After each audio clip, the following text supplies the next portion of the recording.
Stockdale, and welcome to the Access to Inspiration podcast, the show where you can gain inspiration from people who may be unlike you. We make an impact around the world, and you can find out how we do that by downloading our impact report from the Access to Inspiration website. Just go over to accesstoinspiration.org and then go to the blog section and you'll find it there. Now onto the podcast. Now with me today, listeners, I'm really excited because I'm speaking to a fellow adventurer and a Scot as well originally. Jamie Ramsay, welcome to the podcast. Thank you very much for having me, and it's awesome to be speaking to you, especially now I've found out about all your expeditions and stuff.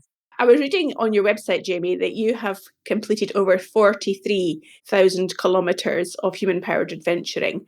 And I looked on the internet and worked out that if you had travelled from Edinburgh to New Zealand, that would only be 37,000 kilometres. So you've actually travelled further than getting from Edinburgh to New Zealand in all the adventures you've done. I have. Actually, I think 43,000 kilometres is the circumference of the Earth. It was never something I was aiming for. I was just adding them up one day and I went, wow, that's a big number.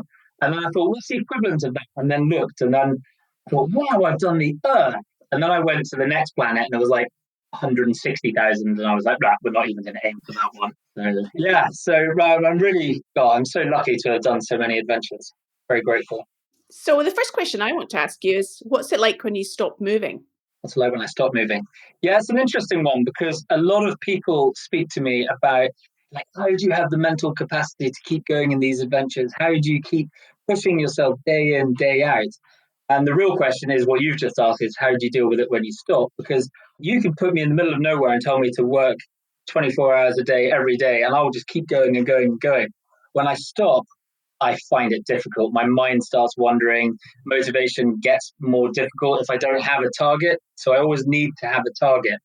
And I do struggle. And it's not just with being motivated. It's like diet goes, sleep goes, all these kind of things. You know, your mind starts wandering. And the thing I try to avoid is when I'm in between adventures is try not to fall into mediocrity, because I don't want to be mediocre. I want to be good at everything I do, even though I got told by a psychologist that perfectionism is not a thing you can aspire to because it doesn't exist.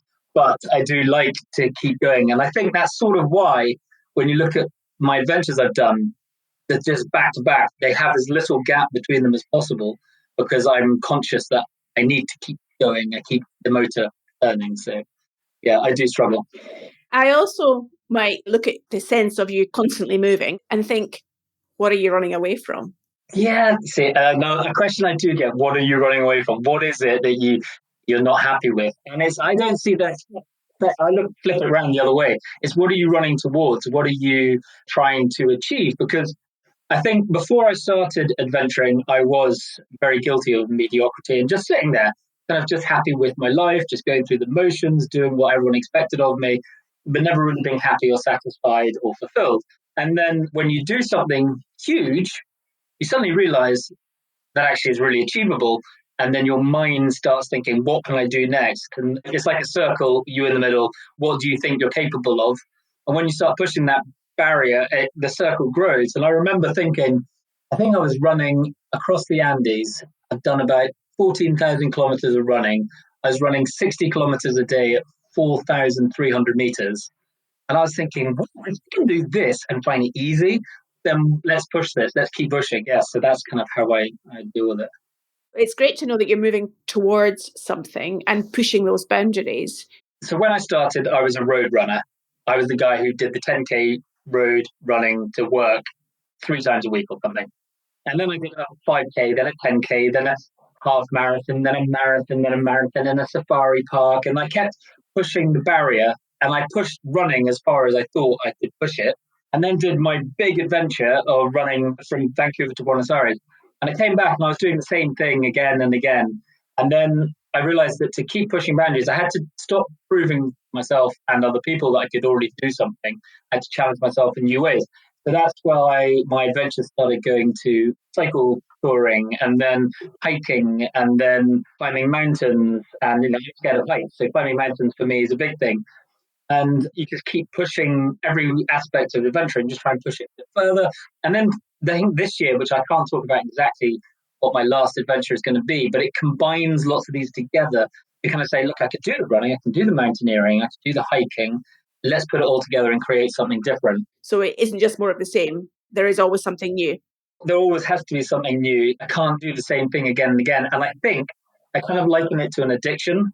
I think adventure is an addiction. And you can see that very clearly with 5K, 10K, half marathon, always looking for the next thing. And it's one of the things I love that I jumped in. My first ever proper adventure was to run 17,000 kilometers. The only problem is it's very hard to beat that going forward. So I'm always trying to find other ways to scare myself or test myself in places where I'm not comfortable, because I'm never going to be able to do 17,000 kilometers again. I can't afford it. My body probably wouldn't be able to do it now. I'm getting old. So yeah, it's just always looking for something to challenge. And I think what I use, I give myself kind of a title of endurance adventure athlete, and I use that as the inspiration to kind of keep pushing myself. I wouldn't say I am an endurance adventure athlete. I would say that's the aspiration of what I want to be. So I keep, every time I wake up in the morning or I watch a video or I think of what I want to be, I'm thinking, okay, these are the things I need to work on to be the person I'm giving myself the title of. So I need to keep pushing each of those aspects of, I need to do more endurance. I need to get out into more harsher environments. And to be an athlete, I have to apply myself. I have to be better with diet and training and all that kind of stuff. Now, Jamie, it was another guest, actually, Chris Tolley, the composer, in a previous episode that recommended you as a guest. And one of the things Chris talked about, when he is in East Lothian in Scotland, he can go outside and be inspired by the natural environment that enables him to come up with such wonderful music. I'm wondering what inspires you? Well, I love that Chris could bring nature and turn it into music. What inspires me? Probably a bit darker. I think I've got a thing inside me that tells me I'm not good enough.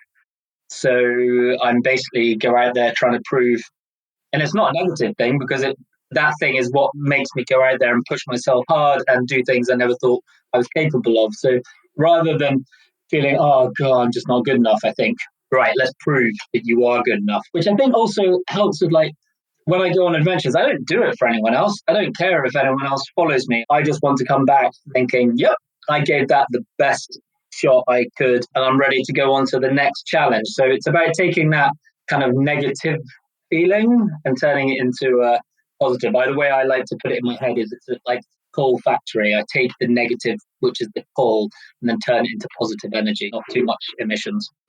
That's a lovely analogy for us to picture in our minds, Jamie.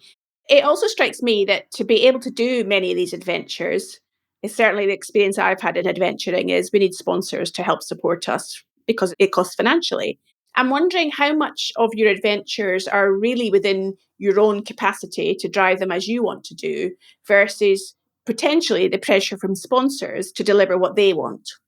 Yeah, sponsorship is the golden thing we're all looking for, and I haven't got the answer to it. I wish I did. But the way I have dealt with it is, one, accept the fact that I'm going to end up bankrupt at some point. But secondly, I've been very lucky to work with amazing sponsors like Cotswold. I choose my own adventures and do them and pay for them with the money I earn for the work I do outside my adventures. So I think only one adventure I've done has actually been, you go and do this adventure.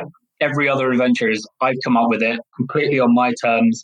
And I think that's the only way to keep it honest, fresh, and keep me motivated. If I'm not motivated to go out and do something, I find it difficult. I did the recent one, which was to cycle 10,000 kilometers around the UK, which is an amazing thing. And I really enjoyed it. And I loved working with the sponsor. However, it doesn't work with my brain, because it was like, only do 10,000 kilometers in 80 days. And I either need it to be, how many kilometers can you do in 80 days, or how quickly can you cycle 10,000 kilometers? So that one was difficult because I had to take it easy, which I don't like doing. You need that freedom to do the thing that's going to work for you and motivate you. Yeah, well, the whole reason I left the constraints of London and the life was to be free. And I want to be free. I want to be able to wake up in the morning and go, this is what I'm going to do. And if I have to, go off and do something like an adventure for 3 months to sustain my lifestyle. Then I'm trying to create that amazing life where I get to do whatever I want. I haven't quite worked it out yet, but I will. You've got a really unique perspective on the world, Jamie, from your travels around it and the way I'm sure that you've engaged with the people you've come into contact with along the way. Given that our whole theme for this series is impact, So I'm curious to know how you perceive the impact that humans are making on the world. It's a very interesting one. The first thing I would say about my travels is never had a problem with a human being, I don't think. Everywhere I've been in 30 different countries, I've never come up against any sort of pushback. I can remember, like, when you're in America, everyone in America is saying, don't go to Mexico because they'll kill you. And the police are awful. The police were the first people that helped me. I had police escorts from people. I've been taken into family homes, and that's all amazing. But I think the main thing for me is you see the impact of consumerism and how that's just bleeding out across the world and all into even the most beautiful places, especially in Central America. You'll see all these billboards everywhere of basically white American families in big houses with flash cars. And they're saying this is what you should aspire to. When the lifestyle there is all much more kind of environmentally friendly, local, and you can see that changing. I remember in Panama, most people just travel down to Panama City. You go a bit further, you get into the rainforest, and there's tribes that are cutting down the rainforest purely because they have to pay the tax, just because that's what they have to do as citizens, even though they've lived there for hundreds of years. And they're chopping down the trees to pay the tax. And then once they chop down the trees, they're putting cows on there to supply beef. But they're still living in their traditional homes. And that's sad when you see that. I can imagine that you've got that interesting perspective of contrasts because you're seeing so many different countries and being so close to the land and the people within it. Yeah, I said I wasn't running away, but maybe I'm running away from modernism and cities and the constraints that we all tie ourselves to. And then when you go to places, I strive to be in these places that don't have them. And then you see the world that I'm running away from creeping in. And you just like, you guys, what's it going to be like in 10 years' time? Yeah, it makes me sad. I have a similar perspective myself based on the adventures that I've done. Yeah, where have you seen the worst? Just exactly the point that you're making around economies that are developing are hankering after something that is a dream from another country. And those countries are very often hankering after back to simplicity and sustainability. Oh, yeah. So the grass is always greener effectively in another place. And when we've changed, we can't sometimes change back. Yeah, and normally if you want to get the less things you have, the less stress you have. So we're all trying to get rid of stuff while all the companies are trying to push stuff on us. And now I find it weird. It's all like buy more, but buy environmentally stuff. Now I like working with brands, especially some of the brands I work with at the moment, who are basically saying, buy this, it will last longer, or get it fixed this way, or look after it this way. And I really like that. And I think that's something we need to be doing more of. Another part of your experience is not just you doing the experience, it's about how you're communicating that experience to a wider audience. I've seen your wonderful YouTube channel with all these great videos and so on. What is it that you are trying to convey in the ways that you communicate to your audience? Well, I'm not going to start around like, obviously social media is a way of raising profile to be able to be more appealing to brands and all that kind of stuff. But actually, when it comes to making the videos, I'm not a creative person, but that is one place where I think I can allow myself to be creative. It's a very selfish thing. It lets me relive the moments I've been in. So when I go back and look at the videos and create videos, I've just been making some of the trip I did in 2017. I get to relive that moment and I get the rush again. So I hope that people look at it and went, this guy was just a city boy and now this is what he's doing. And, you know, that place is really dangerous. But then they see me there and it's like the most undangerous place in the world. So it kind of makes people think that maybe they can do more than they think they can do. Obviously, you have to learn the lesson yourself. But if you see someone else learning it, then that's good. And the other thing is just to have something to look back on when I'm old. I'm trying to write a book at the moment. That is way harder than doing an adventure. And I'm going to get through. But that's just kind of just so I can have something I can hand down to my nieces and nephews and say, look what your uncle did. So if you were thinking about what you might want your legacy to be, you talked about there being an uncle and having stories that your nieces and nephews can have about you, Jamie. What do you want your legacy to be from all this experience you've had? It's something I've actually been thinking a bit about recently because I'm getting to that age where adventures, they're not going harder yet, but they will. I'm conscious they will. And I think I did what was expected of me for 12 years. I've now been adventuring my terms for 7 years. And it does get to the point where you think you've got to give back at some point. And I keep seeing all these inspirational people doing stuff like sports with people in coming out of prisons and all these kind of mental health charities and all that kind of stuff. And I think that's where I need to go because it allows me to carry on doing what I'm doing and use my experiences. I just haven't formulated how to do it. And it's very much like an adventure. It's unknown. I don't know how to do it. I've never been there, so I'm scared of it. So right now, bizarrely, my comfort zone is what I was scared of when I was working in the city. And now I've got to work out how to get out of the comfort zone of running across countries and climbing up mountains and work out how to give back, because I think that's the only way if I'm going to be genuine to myself and not sell my soul again. I must say the Access to Inspiration podcast was a result of my own experience doing exactly that. Was I've seen all and heard all these inspirational stories from many people around the world that I've come across in my work. I want to be able to then give back by helping a wider audience hear those stories. I didn't know how to podcast, and myself and my co-founder, we worked out a plan about how to make it happen, and we took one step at a time. And today, as I'm speaking to you, we've just published our first ever impact report to actually evidence the impact that we've had on the world through our very small endeavour. That must be a huge sense of achievement to be able to do that. Well, I have empathy with you when you're saying about how do you find a way to give back. And I'm going to be excited to hear what materialises from all of the wonderful experience and knowledge that you have that you can bring to the world in a different way. I'll just warn you, I might procrastinate for a few more years while I can. I want to turn our attention to your mindset, Jamie, because I think that certainly I know that with COVID and the lockdown situation that many people around the world have found themselves in, the mental challenges that they have faced have been quite debilitating at times. How you approach your adventures day after day will be quite profound in terms of how you keep going when times are tough. What have you learned about your own processes about how you keep going when times are difficult? Yeah, COVID times have been hard for me as well in a different way because I live alone in a little village in the middle of nowhere. So I'm not just not going out and doing what I love doing, I'm also sitting at home and you do stagnate. I've noticed it both in terms of productivity, in terms of training. I'm probably the least fit I've been for a long time. During the hard times, I was able to get up and I was able to go out and do my training. And I found lockdown one amazing. I just hunkered down, worked out for like 4 hours a day, wrote my book. And then second lockdowns, and then third, it was like, oh my God. And then, now I've realized that the only way is to wake up in the morning.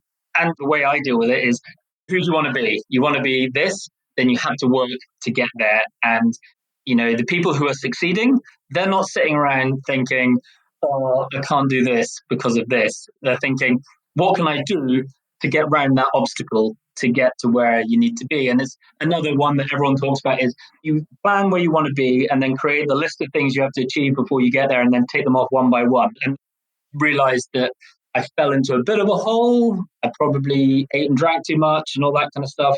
I pulled myself out by setting myself a massive target, which blows my mind if I can actually do it. I have to get sponsors, I have to get fit, I have to relocate and all this kind of stuff. So by putting something ambitious when you're feeling your lowest, I think it pulls me out because I need that excitement. And tell people what you're going to do. Say, I'm going to do this, and then you're held accountable to it. As you're talking, Jamie, I get a real sense of your own self-motivation. So it leaves me to think, do you actually need people around you? I think, sadly, I have come to the conclusion that maybe yes. I do think that if I had someone to motivate me and push me on, I could be even better. It would take me to the next level. It would allow me someone to bounce ideas off. It was someone that when you're feeling down to be able to pull you back up. It would be someone when you go, I'm going to do this. And they're like, why do this when you could make it bigger, push it harder? So also, I don't want to live alone for the rest of my life. So I do need people around me in that respect. On adventures, I find it really hard because my whole adventuring is pushing myself to my limit. And if I go with someone else, I'm pushing myself to their limit, not my limit, because I'm not being arrogant, but mine's normally a bit further. So I feel like I'm held back. So I really am trying to address that. This year I am doing an adventure with someone. And the whole idea of that is I've worked out in my mind that my adventures, I go solo and I push myself. If I'm doing it with someone else, it's their adventure and I'm there to help them do their adventure and achieve their goal. So if I just take away any form of this being self-gratifying for me and then just aim it at them, then I can deal with it. Are we allowed to find out what your next adventure is? Yeah, my next one I have talked about. So actually, when we were talking about lows of COVID, when I was in one of my lows, I woke up in the morning. So I went onto the Air France website, booked a flight to New York City and booked a flight back from San Francisco and said, right, I'm just going to cycle from one to the other and come back. And then I kind of thought about it. People were going, oh, it's this known time. And I was like, that's what I don't do first. I don't do records. For me, it doesn't motivate me. I thought, I've got 55 days. How much of the USA can I see in that time? So the idea is to wiggle and go and see amazing stuff, but still push myself physically to the max every day just so I can go and see more stuff. So that's the first one. And then I'm going to run across the country, run along a mountain range. And then I got the big one, which I'm not going to talk about until I can see it, how it's going to actually form. But it puts them all together. Wow. Well, I can hear the excitement in your voice as you're describing them to us, Jamie. Oh, yeah. I wish you well with all of those plans for this year. If people want to find out more about what you've done and what you're planning to do and see all those great videos that you have, how might they do that on the internet? Yeah, I try to funnel myself to Instagram and YouTube, and Jamie is adventuring. I do lots of kit videos and I do lots of videos about my travels. And I really do genuinely trying to help people be able to get out and do adventuring better, spend less money on kits and all that kind of stuff, make it more accessible. So yeah, that's where you can find me. And hopefully one day there might be a book as well. Well, we'll have to have a look out for that. So my final question to you, Jamie, if you could just paint us a picture of a place in the world where you've been that's been absolutely amazing or mind-blowing or memorable, just give us a sense of what sticks in your mind as one of those amazing places you've visited. I think it was April 2017, Bolivia, cycling across South America. I arrived at the salt flats of Uyuni, thinking it was going to be a massive flat salt flat. Completely did not take into consideration there might be a wet season, and there was about 6 to 8 inches of water on top of it. And I cycled out into it by myself, no maps, nothing, just knowing that there was an island somewhere, and the whole of the sky was reflected in the water. And it was just the most mind-blowingly beautiful place. And you were just, I think the word discombobulated works. You just didn't know where anything was. And I was just in this beautiful, every direction, couldn't see land. And if you go onto my YouTube channel, you can see a video of it. Isn't that interesting from a serendipitous perspective, Jamie? Because that's one of the videos I have watched from your website. So listener, I would highly recommend having a look at that because it is amazing, especially when you see the amount of salt that's stuck to Jamie's legs as he's cycling across the water. Yeah, the fact that I couldn't have a shower as well. I think I cycled down, got all that salt, managed to wash it off, cycled the next place, got all the salt, cycled the next place, got all the salt, and then slept in a sandstorm. So that was a pretty chaotic few days. The one thing I recollect from that video was everyone was telling you there wasn't an island and it's impossible to get to this place that you were describing and that you just kept on going. And in the video, I was amazed that there was actually land in the middle of that water. It's definitely one to watch. I was even more amazed about the little old lady who lived there. She was it's amazing. She created this whole place. She was amazing. And she had beer, which was even better. Well, there's plenty of adventures like that for our listener to go and find out more about, Jamie. It's been fantastic to speak to you. You're just reminding me of my love of adventure as well. I want to get back out there and do something interesting. It's been a wonderful conversation with you. I wish you all the best for your adventures coming up in this year. Thank you very much. It was great to speak to Jamie today, and I loved what he had to say about how he looks at the world through the eyes of an adventurer. And I'm delighted to tell you that he has also agreed to be our second Access to Inspiration ambassador to help spread the word about this podcast. You can help us too by telling one of your friends or sharing this episode on social media. We'd love your support to help us do this and inspire more people. Well, we'll be back again soon with more inspiring stories from people around the world. I hope you can join us then.